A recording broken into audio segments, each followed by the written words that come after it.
Want help to grow your business? Download Bryn, the world's first business advisor in your pocket.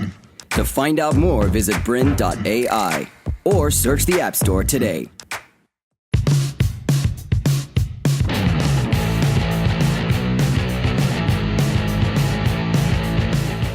So welcome back to How People Behave. I'm Mark Hoare and this is Peter Agnew from People Development Australia. And this episode we're going to be talking about what motivates us in terms of why we, in what particular roles we like to perform, maybe in our jobs or in our families, and maybe what stresses us in relationships. So that's the key piece of understanding yourself and your behavior at this episode. So Peter, over to you. So what is motivation and stress and why does it impact us so much? Yeah, thanks, Mark. And motivation is pretty much the stuff that causes us to act. There's a lot of stuff out there when it comes to motivation theory, lots of models that describe behavioural theory around motivation, right through to things like incentive theory, etc., etc. I think for this session, we're going to break motivation and demotivators down into stuff people can actually use within their workplace. Some real basics around what are the things that motivate me and how do I find those and identify them? But also the flip side to that, what are the things that demotivate me? What are the things that cause me stress that I sort of pull away from sometimes and don't gravitate towards because of they are demotivators for me? Okay. How does DISC actually describe motivation and how do we use that in sort of everyday the workplace? Yeah, DISC really breaks down motivation into some of those needs-driven behaviours. What are some of my underlying needs that drive my behaviour? And then how can I identify what are the things that motivate me and stress me based on my DISC style? So last episode we went through the 4-quadrant model, the D, I, S and the C. Today we're going to break down those 4 quadrants and have a look at, in each one of those quadrants, what are the real practical day-to-day elements that describe motivation and stresses or things that demotivate us within our particular style. So if we have a look, Mark, some of those could be some of the motivators that we may have, maybe things around initiating change. Now when we talk about that, some people are going to be thinking, oh, well, actually motivation, change is quite a large stressor for me. So it's not a motivator and something that drives me, but there will be some people, and particularly some styles, that really get invigorated and are really driven to act based on change. Whether having authority is a motivator or a stress for you, being able to get immediate results, promoting innovation, risk-taking, sharing enthusiasm for ideas, they're all examples of really practical grassroots motivators that some of us will have. Keeping things moving and collaborating with co-workers, helping people work together, all of those things again are motivators and stressors. Some of the things that we could see as stressors with particular styles are things like partnering with overly cautious people. That may zap some energy from some people and it may be a demotivator, or things like being forced to give up bold ideas. So in a sense they're examples of motivators and stressors, but the thing for us is we need to be able to match those with style and try to break down that complexity to figure out which of those are motivators for each style and which are stressors. And presumably this could actually be part of sort of understanding some conflict. So if I don't like being isolated, I want to be with lots of people and you are, I may have a tendency to make that wrong. Definitely, yes, 100%. And the way we view that, we may come sometimes from a position of what motivates us.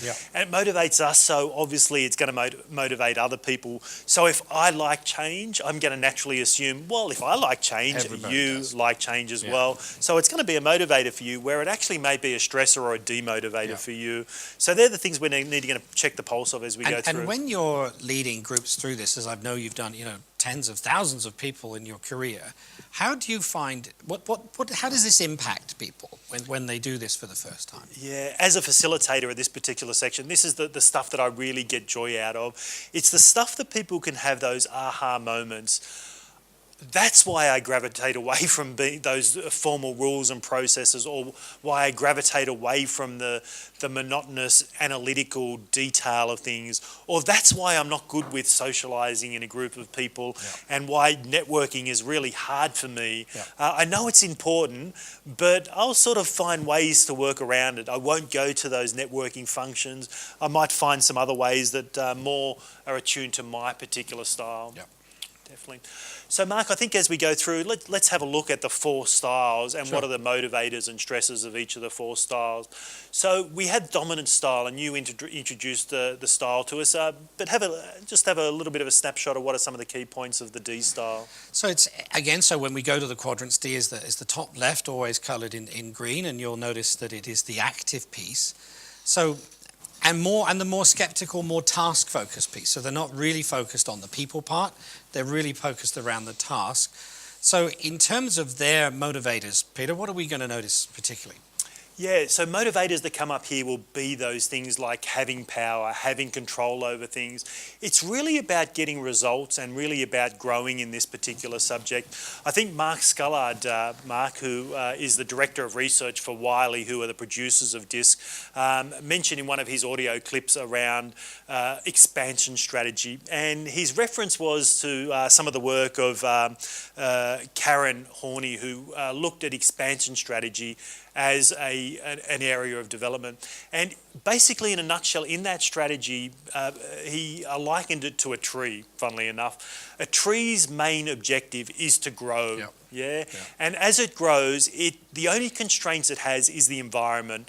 If the roots of the tree get pressed up against the pavement or something like that, it will expand and push through that pavement. A lot of the time we see the cracks developing in our pavements as we walk along.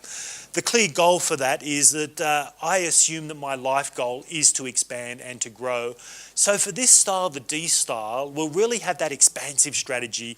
I will see myself successful and I will be valuable if I produce results, if I grow, if there's action. So for a D style, we're really looking at here, what are the ways that they are motivated by? And it will be about that growth. It will be about getting results, not slow results, no tree growth here. This will be about quick results. It will have a sense of urgency and it will really be driven by action in some ways. One of the things that people always assume, because a D is motivated by winning, they would assume that their fear would be losing, but it's not that, is it? Because they see losing as part of the journey, don't they? Yeah, definitely. They will expect challenge. They will expect that there is going to be some resistance in the environment, and whether that's through colleagues, whether it's through people on other teams in other departments, whether it's through friends or family, they will expect that there's going to be resistance within the environment, and they will be motivated to really push through that. They'll be motivated to continue on and to grow, and sometimes they'll do that sometimes a little bit too harshly or even undiplomatically as they go through that process. So while we've got fears there as loss of control, it's not usually about losing or winning for them. It may be just, am I in control? Am I able to still, even if I do not be the total winner in a particular situation, am I still able to push forward and have some of that control there as well? But we also see some of the other fears that pop out in this particular area around being taken advantage of or vulnerability. There's that real demotivator or uncomfortability about putting oneself out there and showing vulnerability. In Susan Cain's, some of Susan Cain's work around the power of vulnerability, I think we all know how powerful vulnerability can be when it comes to leadership. And when you're vulnerable and you open yourself up, that can really develop trust with others and can really show us that we are a leader that can exercise humility. So while this isn't a great strength for a D-style leader, it is an important part, and they will see this as a little bit of a demotivator or weakness in some of their particular behavioural traits. But if we have a look at the demotivators, Mark, some of the things that may demotivate a D style are things like following strict rules or protocols. It might be the loss of control. Loss of control can be done in many ways. I like to be in charge of the meeting, so if I feel that I'm not able to influence or control the meeting, I may be demotivated for that. Important positions will be another way that they can exercise that motivation. Slowing down their pace will be another one. I think the classic case, and you probably know, where you see someone having to slow down, can be a bit of a switch off for a D, can't it? Yeah, absolutely. Yeah, great. And they always look confident, don't they? No matter what the circumstance, even if they're completely winging it, they always look like they know what they're doing. Yeah, definitely. They'll always sort of drive forward and still push towards those particular results as well. Some of the other stuff that may be demotivators for the D style could be around some of that stuff around performing routine tasks and some of those sorts of things. So in short, if we're looking at the motivation for the D style, it will be about being able to grow. It will be about taking action. I've got the ability to have some control over that action and push forward at a faster pace. I will be happy and I will see myself as valuable if I produce. If I get things done and I produce, I will measure my worth in that sense. And yet they're not particularly motivated by recognition, are they? No, the I style is probably more the recognition. I think a genuine acknowledgement that they've got the results is a good one for the D. So some strategies around motivating the D will be more that private recognition, being able to acknowledge. And maybe give them a bigger challenge next time. Yeah, definitely acknowledge their contributions by recognising their results, but also possibly even giving them some challenges. Prestige is also a little bit of one in there, and ego probably falls into this category quite somewhat as well. I know one of the greatest challenges I know is the people piece.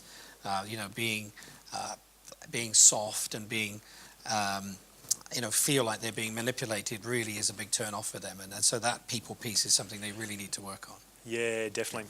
So some of the before we move on to the next style, some of the limitations that may pop out of the D style here is sometimes a lack of concern for others, the impatience side of things, and sometimes because they're so task-driven and result-driven, a little bit of insensitivity or lack of diplomacy in creating that sense of urgency in some ways. And some of the words that the profile will describe is blunt.